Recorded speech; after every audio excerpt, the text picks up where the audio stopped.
All right, by popular demand, in today's video, we're going to dive a bit deeper on Taproot Assets. For those not familiar, the Taproot Assets protocol makes Bitcoin and the Lightning Network a multi-asset network. And many of you may be asking, why on earth would we want to bring other assets to the Bitcoin network, like stablecoins, different things like that?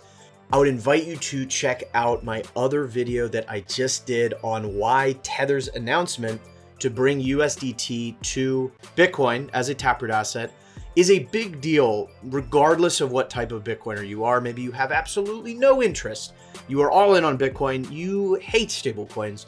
In fact, there are benefits even to you as well. So check that video out for more of the motivation, why I personally think this is a big deal for getting more people onto the Bitcoin network, one step closer to this ultimate life raft that is Bitcoin versus what they are on today, which could be, other crypto networks like Solana, like Ethereum, like Tron, or even just simply within the fiat system itself.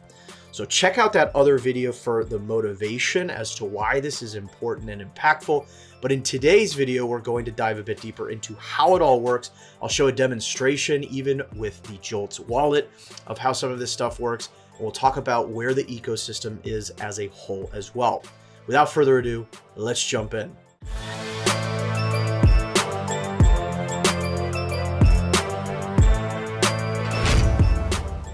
Okay, as we dive in here, I am somewhat assuming that you have context already on Bitcoin transaction basics, so inputs, outputs, as well as some of the basics around how the Lightning Network works as a payment channel-based network. If you are newer to any of this, I have videos on this channel that go into the basics for both of those topics that you can check out. But starting with the kind of foundation for Taproot Assets, as the name suggests, this was enabled by the Taproot upgrade to Bitcoin that we got back in 2021. This was the last major consensus change to Bitcoin that was implemented as a soft fork. And it's comprised of these 3 BIPs or Bitcoin improvement proposals, one of which is around upgrading the digital signatures to Schnorr signatures. So this is basically a more efficient and ultimately more private way of aggregating keys. This makes things like multi-sig both more efficient from a on-chain footprint standpoint, as well as more private by enabling the transaction to look like a normal transaction. So there's a number of benefits there, but the really big ones that we care about for Taproot Assets particularly are BIP 341 and BIP 342 Taproot, which gives us the introduction of this kind of Taproot script tree that we will discuss, as well as the accompanying Tap script, which is a sort of upgrade to the Bitcoin scripting language itself, ultimately allowing for a more flexible spending conditions or scripts that can be embedded in Bitcoin transaction outputs or UTXOs. And so Taproot Assets is really just an asset overlay to Bitcoin where we're embedding all of this kind of asset metadata into this tree structure that Taproot kind of starts off for us. And so to illustrate that, we can pop over to this great kind of illustration from River, where we can see a normal, Bitcoin transaction here on the left. You've got different inputs going into that transaction. And then you've got this Taproot UTXO or Taproot output.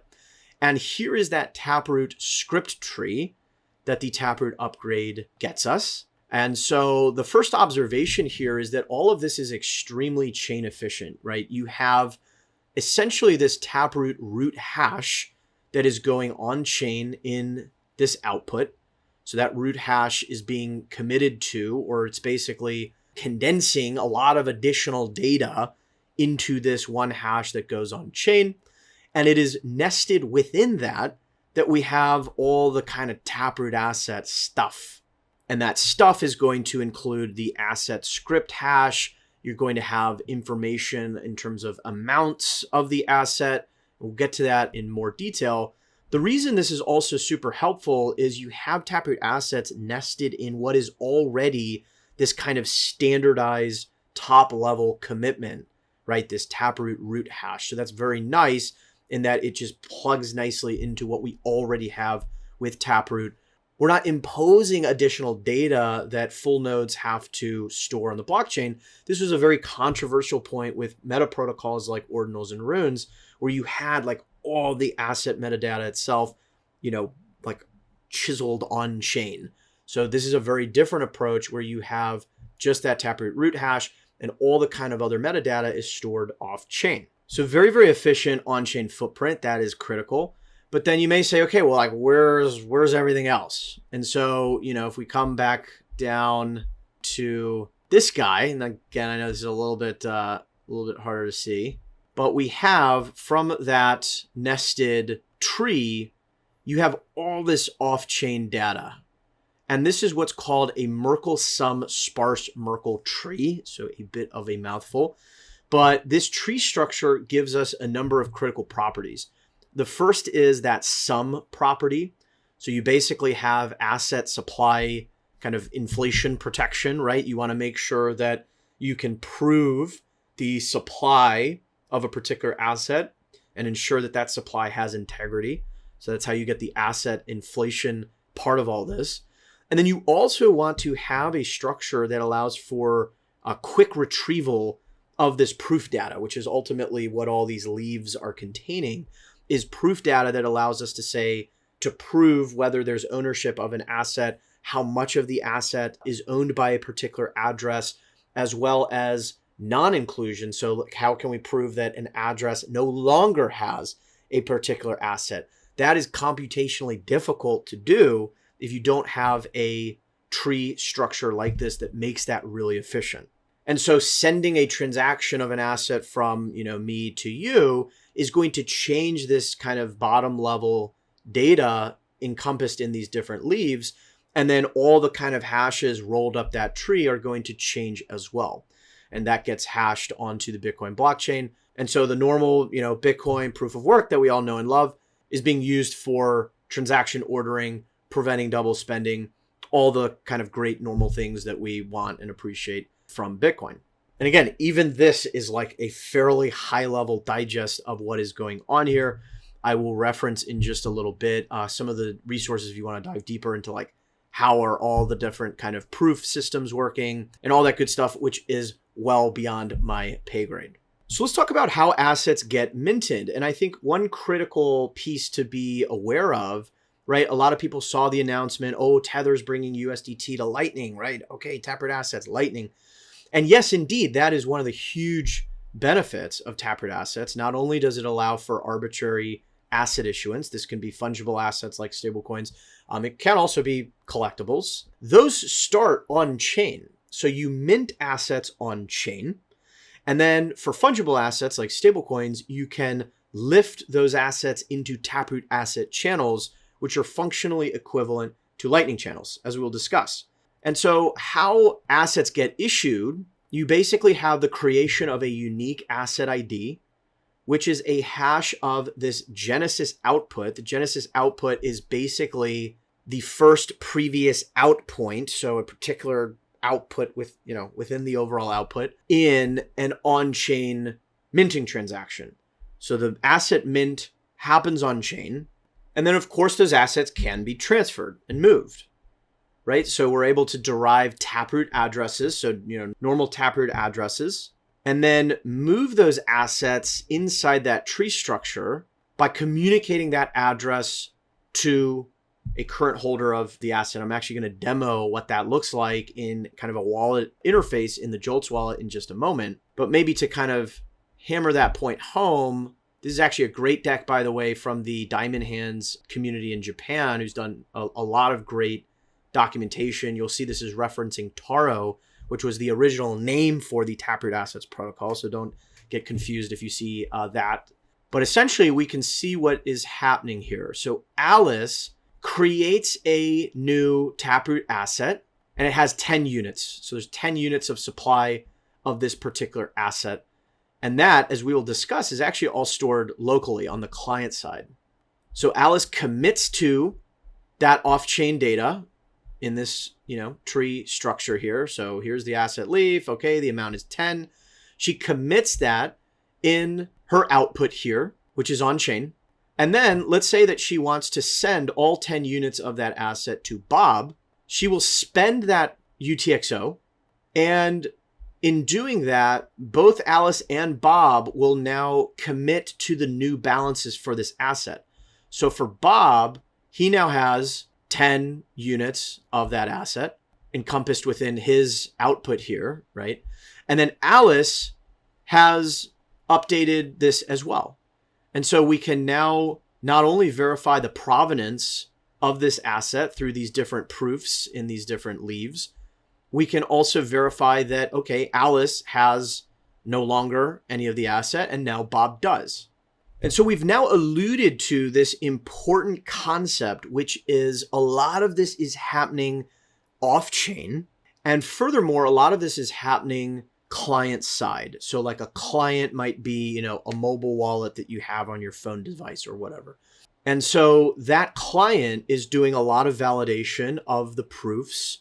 But you may ask, well, like, where is it? What is it interfacing with? Like, what is it fetching? How is it fetching? And this introduces a key concept of what is called a universe. And so a universe is a data repository that provides information about different assets. It's like conceptually similar to a block explorer, where you can essentially query information about assets. You can retrieve efficiently that proof data to verify and validate, okay, so-and-so has, this balance of this asset. So-and-so has sent, this transaction to someone else, etc. And so you're probably going to see a lot of different flavors of universes. I think you will see asset issuers themselves running universes.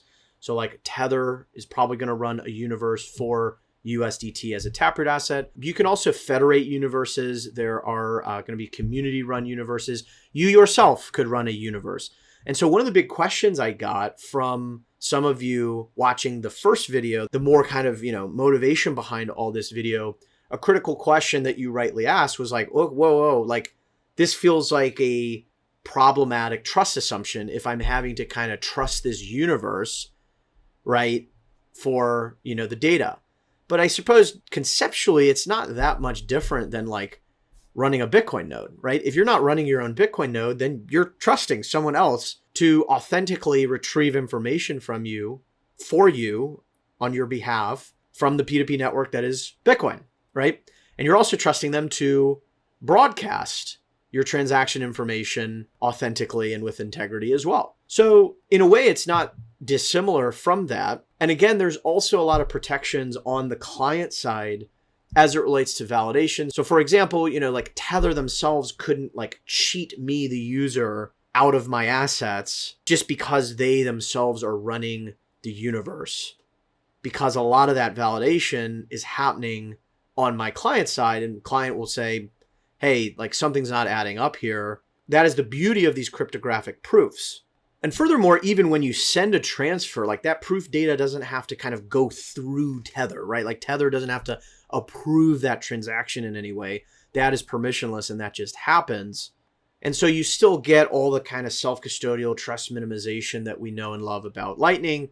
Although, to be fair, you have, I think, the same sort of considerations around how self-custodial Lightning is admittedly harder from a UX standpoint than custodial Lightning. And there's a risk perhaps of seeing, centralization with centralized payment kind of providers and these different things like that. But the universe per se, I don't think introduces a kind of net new trust vector that is problematic, given how the proof systems work.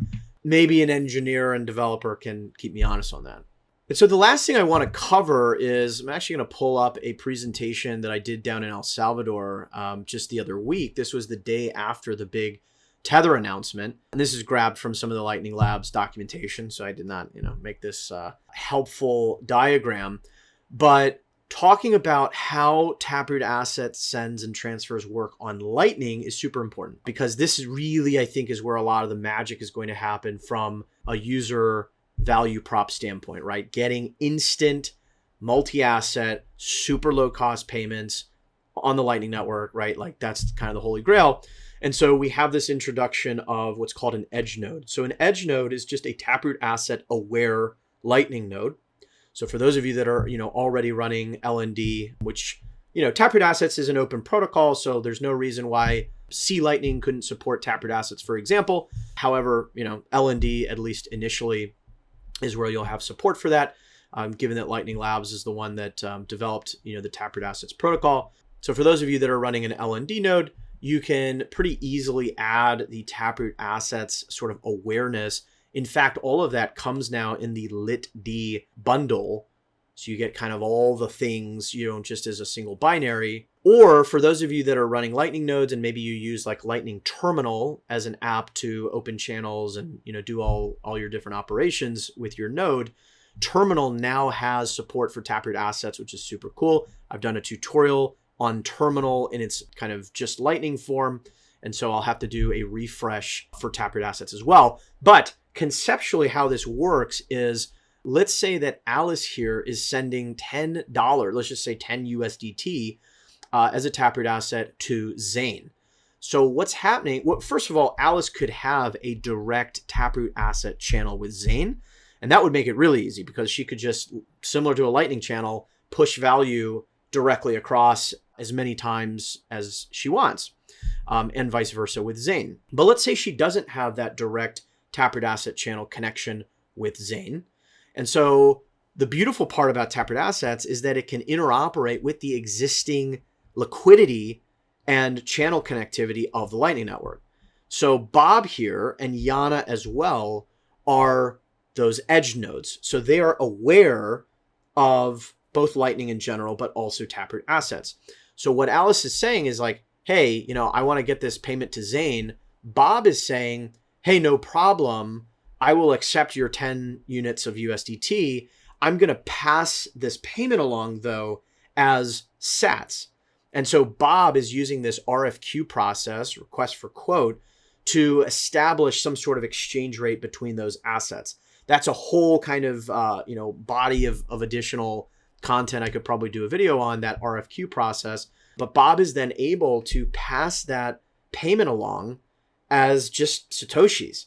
And you could have even multiple other hops between Bob and Yana that are just normal Lightning nodes that have absolutely no awareness whatsoever about Taproot Assets. And yet they nonetheless can benefit by routing these payments because you've turned, Lightning Network and sats into this universal routing currency, which is super, super cool. And then as the payment gets to Yana, Yana is then able to convert that value back into the USDT units that Zane wanted to receive. Similarly, you have a bunch of interoperability that can happen here. So let's say Zane's like, look, I don't screw these stable coins. I just want Bitcoin. That's okay. Alice can actually pay a regular Bitcoin Lightning invoice from Zane with her USDT. It can also go in reverse. Let's say you have a merchant who's like, hey, Bitcoin's great and all, but I have to denominate my whole business in dollars because that's how I pay my suppliers and my employees and everything else. Zane, for example, could pay in Bitcoin and that merchant can receive that value as USDT. So it turns the Lightning Network into this interoperable routing FX network, which is super, super cool. I think there's going to be tons of different applications that get built on top of this. But that is how, conceptually at least, and these are just, HTLCs, hash time lock contracts, which are sort of the core building block of how payments are routed on the Lightning Network. And there's a bunch of additional, technical documentation. There's this blip for Taproot Asset channels. I would highly recommend, if you are interested in reading the BIP for the Taproot Asset protocol itself. It goes through, really kind of all the detail and specification for this. There's this great resources page, awesome Taproot Assets, that just has kind of a running list of different resources. You have Hannah Rosenberg, who's a developer advocate, posting all sorts of Taproot Assets related content and tutorials. So lots that I didn't even cover, but if I wanted to go deeper, one, that's, above my pay grade, and two, it would just make for too long of a video. But let's quickly show what some of that looks like in action via the Joltz wallet. This video is made possible by Bitcoin trading cards, and I am pumped to have them as the first sponsor on my channel. I met Aladdin and the team back at Pacific Bitcoin 2022, and I'm not gonna lie, at the time I thought, okay, cool, a quirky little Bitcoin project, but little could I have imagined at the time how this project would capture imaginations. I've personally used these to orange pill people that I care about in my life. The art is stunning and features Bitcoin artists all around the world. You get high quality Bitcoin education on topics like economics and freedom as part of that, which makes this, as you can imagine, a really special project for me. And I'm not gonna lie, it makes you want to collect these. The community behind this is also truly insane. And I think they have a real shot at bringing Bitcoin to the mainstream. So if you're curious to check them out, head over to btc-tc.com where you can find the different series they've launched. And hey, if you do end up snagging some cards, you'll also get some Bitcoin rewards back on your purchase, powered by Joltz. Here's to ripping packs and stacking sats. All right, so this is the Joltz wallet. Disclaimer, I am the co-founder of Joltz, but we've been working very hard on this. This is the first self-custodial wallet supporting Taproot Assets. And so we've got Bitcoin here, we've got USDT. This is a wrapped version of USDT. You can see the little call out here. And so until Tether formally and natively issues USDT, we have an auditable reserve of USDT as Joltz, and we've created a one-to-one kind of wrapped version of that as a Taproot asset, just so people can play around. And so this is out on test flight for Apple devices. We've got Android support done, and we're just getting that into the Play Store for Android devices. This is all on-chain currently. We'll have Lightning support coming soon, as well as in-app swaps, so you can trustlessly swap from Bitcoin to USDT. So lots of cool features coming. I'm going to wait a little bit to do a kind of full-blown tutorial, but I just wanted to demonstrate what the UX for Taproot Assets looks like. So let's say I want to receive some Tether. I need to create my Taproot Asset address. So I can go to request. I can hit USDT. Let's say I want 20 units of USDT or whatever it is. I can hit request. And then I get a scannable QR code. So this is just like an address that can be scanned, or I can copy that as well. And you can see the format tap BC1, blah, blah, blah, blah, blah. So, pretty straightforward there for generating a Taproot asset address, although there is the nuance of putting in the amount that you want to receive. And then, there's ways to abstract that away, by the way. And then meanwhile, if I want to pay this out, I can go to pay. I can select the asset, so USDT. And here I have a address from one of my colleagues. I can just kind of click into here and paste that in. And so we can see it has correctly processed. This is a address and request for 10 units of USDT. Keep in mind this note at the bottom, when you're sending a Taproot asset, you do need some Bitcoin to pay the network fee. At least when you're doing that on chain. I do think there's ways we could do kind of gasless, quote unquote, stablecoin transactions on Bitcoin, something that we're working on and no doubt we'll see.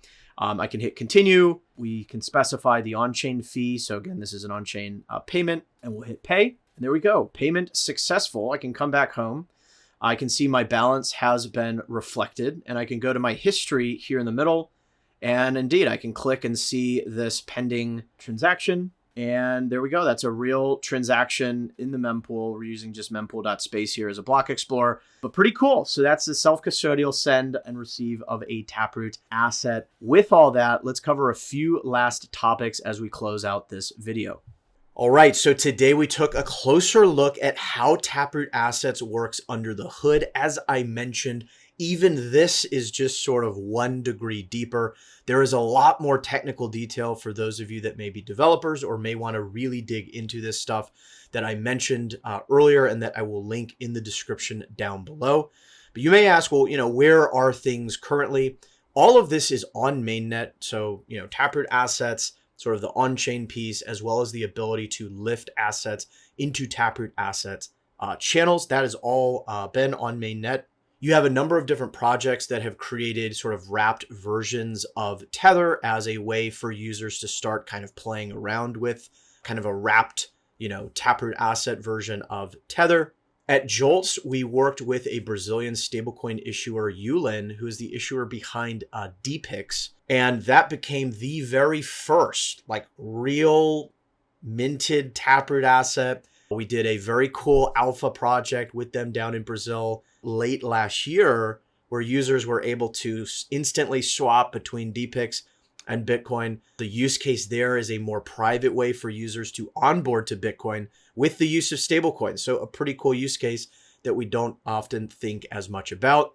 But that was a sort of huge milestone for the overall community. And then just a couple weeks ago on January 30th, we had that big announcement from Tether announcing that USDT would be returning to Bitcoin as a Taproot asset. So the stage, I think, is set. At Joltz, we're talking with a whole slew of different projects from asset issuers. So you're going to see all sorts of different stablecoins and other assets, on Bitcoin. We're getting wallets reach out. We're getting borrowing and lending platforms, payment platforms. So it is super exciting to see. If you're a developer or you have a business or you're a potential founder looking to do something in this space, definitely reach out. At Joltz, we're building the first and only Taproot Assets SDK, which makes it way, way easier for you to implement some of this stuff into your application, couple lines of code, and away you go. And then again, we're going to be rolling out additional functionality with the Joltz wallet. I sort of demoed a little bit of that functionality today. That is out currently via test flight for Apple devices. And by the time this comes out, we'll probably have it on Android as well, but it is still early. So I haven't done a full-blown tutorial just yet. I want to make sure we have the swap functionality so users can actually do something when they get into the wallet. For those of you that might be running a Lightning node, you now have Taproot Asset support in Terminal. I've done actually a tutorial on Lightning Terminal in the past, and so I might do a refreshed version of that. It's pretty cool now. So whether you're running a Lightning node in Voltage and you get the kind of Lightning Terminal add-on, or maybe you're running an Umbral Lightning node or Start9, whatever, and you have the Lightning Terminal add-on, you can now start to do some Taproot Asset stuff as well. So a lot of the pieces of the infrastructure are coming and falling into place. Be sure you're subscribed if you want to stay on top of any of this. Follow what we're doing along at Joltz. We're on Twitter at Joltz_BTC. But I hope you found this valuable and insightful. If you did, you already know what to do. Give this video a like. Use the share feature underneath this video. That really does help get this to a broader audience. And if you were so enamored with this content, you want to donate to a pleb, which really does help me continue to make these videos, you could do so in a number of ways. There's the YouTube Super Thanks feature built directly into YouTube, or my preference, you can zip some sats my way on the Lightning Network to my Lightning address, ragermajor@getalby.com. And for those of you that want to get in touch with me one-on-one, I'm now consulting with a range of clients on all sorts of topics related to Taproot Assets via my company Joltz, topics related to Bitcoin privacy, best practices, running your own node, payments, and more. You can reach out to me at vita.io/Ian Major. But for now, we'll go ahead and leave this here. As a reminder, every sat counts. And until next time, my friends, I'll see you then.